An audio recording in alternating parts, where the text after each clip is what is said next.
Before we begin, thank you very much to Thomas A. for joining the Patreon campaign over at patreon.com/TJOmega. As always, very appreciated for the contribution. Thank you to everyone who's getting that total up and getting us closer to unlocking a bunch more content that we will roll out once we hit 1,000 on the Patreon. It's been close, but it hasn't been there just yet. And if you want to get it close, now is the time. I have one more shout out in the bank. I know some of you want this shout out streak to get to an entire year. Well, yeah, we might be coming to an end tomorrow. So you came close, but if that's it, that's it. So we will move on and just go about our business with a normal intro for once. So before that, though, we have more content to go because the grind keeps grinding. It's day 824 of daily content. I don't know what I'm doing anymore, but we're going to keep at it. So, let's talk about what comes with these Transformer toys that we enjoy so much. Now, when it comes to the accessory count for Transformers, it's changed a lot over the years. It's not as simple anymore as you're going to get a gun. You know, that was pretty bog standard for a long time. And then they started getting interesting, you know. There were Beast Wars figures that had little animals hidden on them. You know, and then we get into, like things like Minicons and blast accessories and all different manner of things that come in with a toy to make it feel like you're getting more for your money and to make you have a little bit more play value to what you've got. And then there's the weird stuff. Then there's the really weird stuff that you didn't expect, doesn't make sense for it to come in with this particular toy, but you know what? Hasbro threw it in anyway. Now, in context, most of it actually makes sense, but to your average viewer, and even to your hardcore dedicated Transformer fans, there's just a bunch of toys that come with a thing with them that you just make you go, why? Who thought of that? So that's what today is about. We're going to go over all the weird things that Transformers have been packed with over the years. Now, granted, this is far from a complete list, and I know for a fact I'm forgetting some really weird ones. This is just an example for the uninitiated. For starters, let's get a few ground rules out of the way. There's a few series that I'm not going to focus too heavily on. Things like Action Masters, because, let's be honest, a lot of the partner figures they came with didn't make any sense for them whatsoever. I mean, Soundwave had animal companions, so okay, you can get away with that. But some of them were just like a robot crab, a robot scorpion. Were they ever associated with those types of animals? No. No, they just have them now. They're just a thing. So we're not going to focus too much on that because when you break it down, most of those were kind of weird, you know, and not a whole lot of them made any thematic sense. Some of the characters were even named after them. Croc comes with a croc. He does not himself have anything to do with a croc otherwise. I'm also not going to focus on there was one. We'll get to that.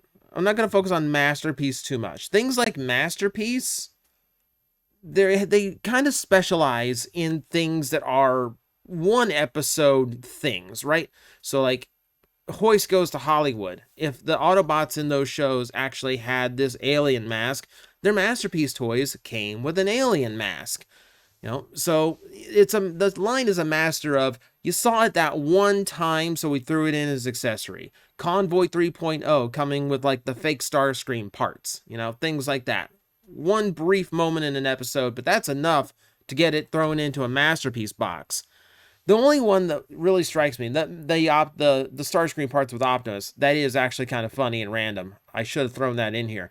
The one I decided to throw in was this gem, which is an alternate cover for Inferno's chest that comes with this little tray, and the tray is specifically designed so that he can cradle Smokescreen, or not Smokescreen. I'm watching a Smokescreen episode here in the shop.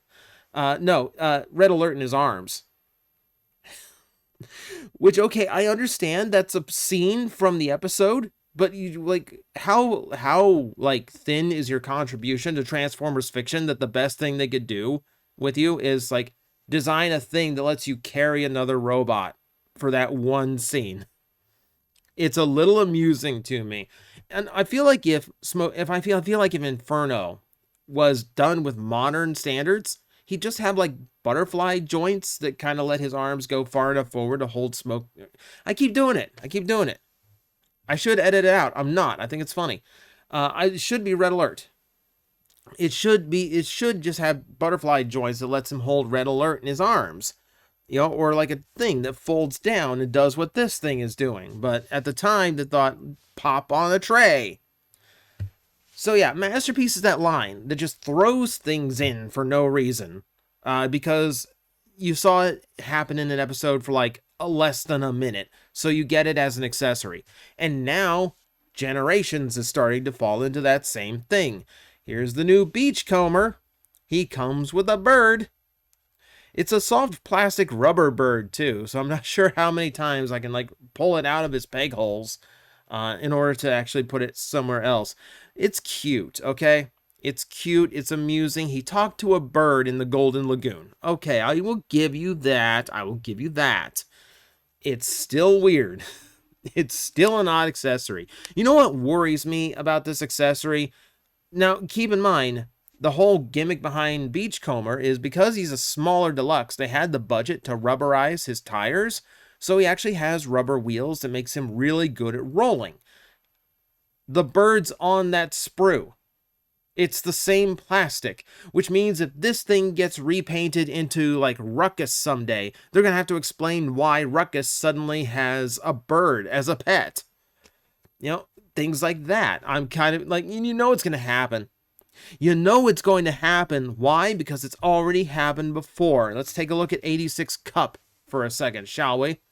So in context, the box of Energon goodies makes sense. I mean, it's his scene from the 86 movie. It's an accessory he had. I think I would have preferred a Sharktacon tail club, but that's just me.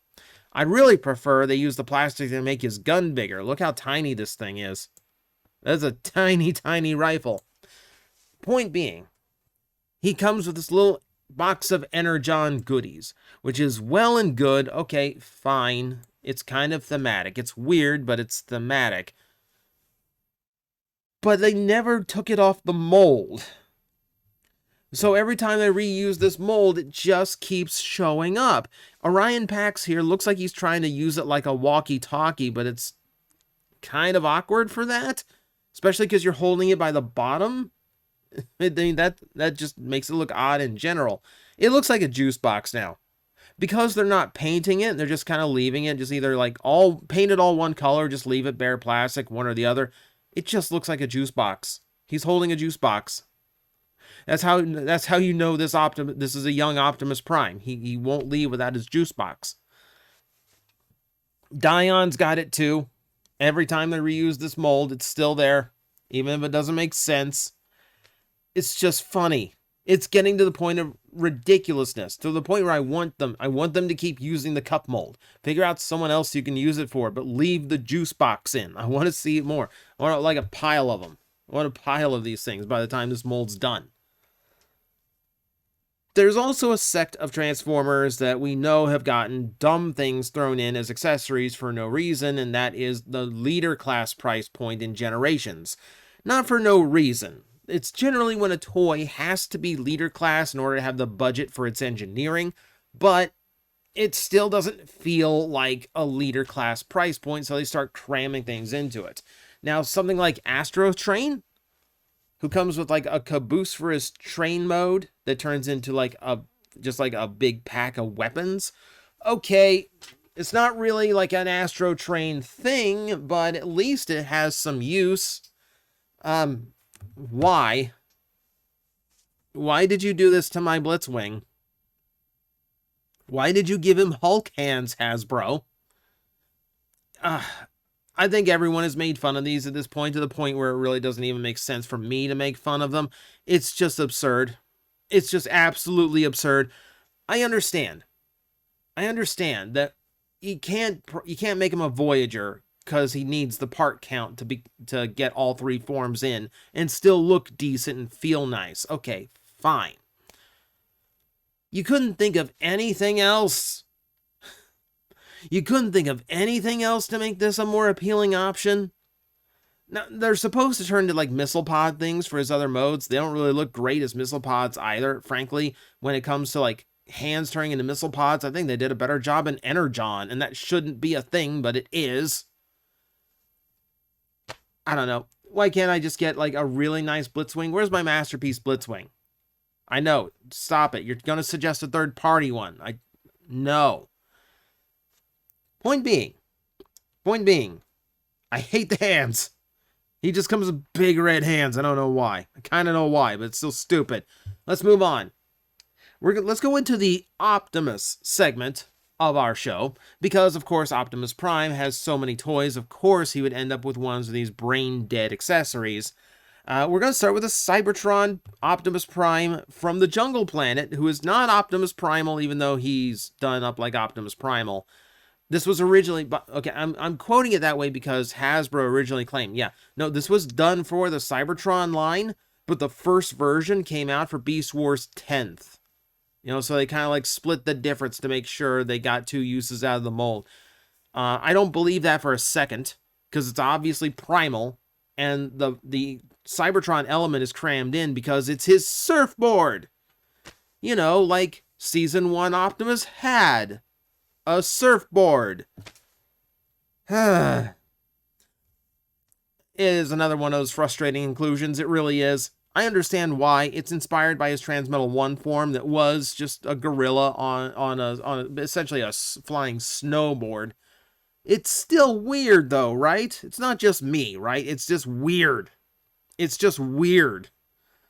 And it really does take away from the toy because all of its gimmick element is in there. And I think like a third of its plastic at least went into that. So it could have been a lot beefier as a toy. It definitely could have had more, could have had more transformation to it. It's just, why? I understand why, but also why would you make that connection? Why would you make a Primal who didn't have a surfboard in this mode, give him a surfboard? Why would you give an Optimus Prime a surfboard ever? Why would you keep giving Primes or Optimuses surfboards? Okay, to be fair, Optimus was riding a surfboard in one episode of the cartoon. I don't think that's enough to warrant two different figures that actually come with a surfboard. So this is the Kiss Player version. I assume that the surfboard was some kind of thing for Marissa to use as to stand on.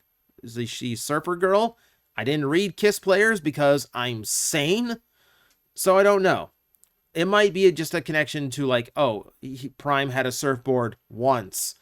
But this is kind of before the era of like Masterpiece throwing in whatever from that one episode. So I don't even think they would have made that connection yet. Yeah, it forms a sword. It's a surfboard that transforms into like a double blade thing. I don't get it. It's completely off the entire aesthetic of the entire set, but you know what? Okay, at least there's a G1 reference in there, even if it's unintentional. We can go to Primal. I told you Masterpiece came with weird things used based on one episode. Well, sometimes Masterpiece just comes with really weird things in general, like a crate of bananas. So, Optimus Primal's not a real gorilla. You know this. You know this, right? He's not a real gorilla. He doesn't require bananas, nor does he require his own specific box of bananas that holds exactly one bundle of bananas that literally says property of Optimus Primal written across the strap. It's a funny accessory, don't get me wrong, but it's also weird, because you know what they didn't have in Beast Wars? Produce markets that would actually produce a cardboard box with perforated handles and very specifically packed bananas. Like I said, it's a funny accessory, but you can't, that is weird. It's weird. I think as a joke in the show, Primal was shown like about to reach for a banana once, and that was when he was Optimal Optimus. It's just a funny. Primal, property of Optimus Primal bananas. One more.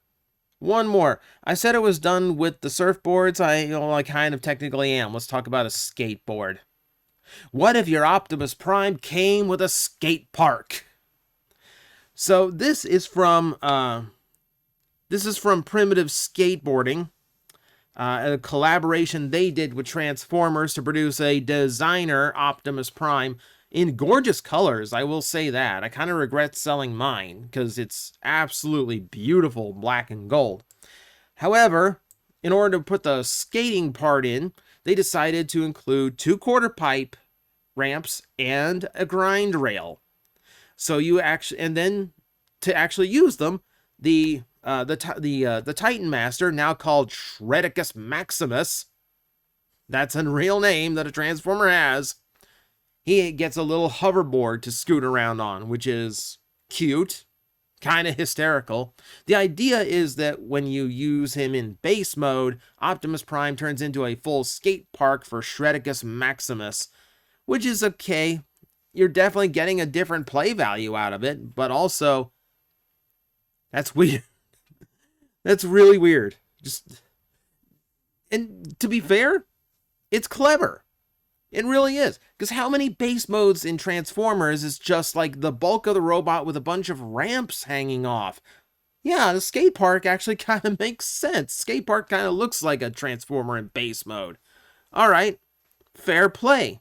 Fair play. I will give this collaboration my seal of approval. Not the only sports-based collaboration by far. We talked about shoe Transformers, of course. How about a Megatron that wants to play football? All right, so this is based on Calvin Johnson, whose nickname in the NFL was Megatron. And unfortunately, this is a little cut off. There at the bottom left, you can see he comes with a football.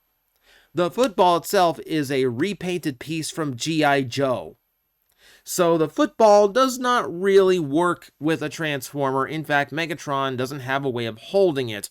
In order to get him to even integrate with it at all, you see those little like prongs hanging off of the top of his fists? You can plug it onto those. I'm not sure. I don't know much about football, but I know to throw a football, you got to get a good spiral on it. And I don't think spearing it with your knuckle point is going to produce that spiral you're looking for. Maybe. Like I said, I don't know football. I guess if he's playing defensive, it would be really hard to take a ball out of his hand when it's not actually in his hand. When it's speared onto his arm, okay, that might be a little bit harder. Okay, so we've seen that. It's not the only Transformer that does come with a piece of sporting equipment, but at least this one is more thematic. The collaborative Maverick comes with his own volleyball. And of course, that's a big scene in Top Gun, so that makes all the sense in the world. We'll give you credit for the volleyball, right? Collaborative in general, I almost wanted to leave off this list completely because there are some just weird things they come with that don't really work a lot of the time. They're just there. Maverick also comes with a motorcycle that doesn't integrate with him in either robot or vehicle mode. It's just to recreate one scene. I don't even think Tom Cruise is on the bike, if I remember the part correctly. Likewise, there are things like the tiny little Wolverine and Sabretooth that comes with Expanse. They don't integrate with the toy. They can't ride in the jet. They're not even the right size to scale with the jet. So I don't understand what they were there for. Oh well. Things like that. Collaborative gets weird, people. Collaborative gets really weird. We're going to end it off with 2 normal retail releases, though. One that you're probably waiting on, but another one I'll throw in just for the sake of throwing one more in. You remember that stupid pitchfork? Remember the stupid slingshot Skywarp came with? Yeah, they thought this was a brilliant idea, that like every wave of core class figures would come with a piece of a weapon accessory that you could then combine when you bought all 3, like a primitive kind of build-a-figure thing. The problem is they didn't tell anyone about that. They didn't promote it on the boxes, so no one really knew or cared. I think most people are just really confused. Why does Skywarp have a wheelies accessory? And why doesn't he come with his actual null rays? Now I've got 3 mini Seekers and they mismatch. Thank you very much, Hasbro. Still waiting on the re-release. It's going to have those, by the way, because I predict that will happen still. I throw it in mostly just to reveal, like, yeah, it's not just weird exclusive releases to have this. Like, yeah, they throw this in. They throw this in common stuff too. But one of the most prominent ones, and one of the most well-known ones, of course, is going to be Animated Prowl and his big traffic light of death. So, the concept behind Animated Prowl was, as a ninja, he was a master of using his environment against his enemies, in that he could turn anything he picked up from the random surroundings into a deadly weapon to battle Decepticons, including things like taking down a streetlight and swinging it around like a mace. Something he never actually did. In fact, to my knowledge, I haven't seen Animated in a long time, but I don't really remember him doing much of that at all in Animated. So I feel like the entire concept was dropped, but by then the toy was already in production, and it's too late now. Prowl's gonna have a street light, doesn't even have the decency to turn into Signal Lancer, but what are you gonna do? That, I think, is by far the oddest one, and even with context, it still is a weird one to go out on. It's one of the earliest examples of a toy bulking out a price point with an accessory nobody asked for. But you know what? Sometimes that happens. So I will leave it at that. Let me know in the comments below who I missed, because I know there's a ton of random accessories that I didn't get to in this list. Might be for another time. But until then, thank you everyone for watching. I will see you next time. We parlay with the captain. You think a werecroc is going to listen to elvish rules of piracy? Of course it would be Got the it. freaking elves Cool. that invented parlay. I had to think of a quick replacement for the French.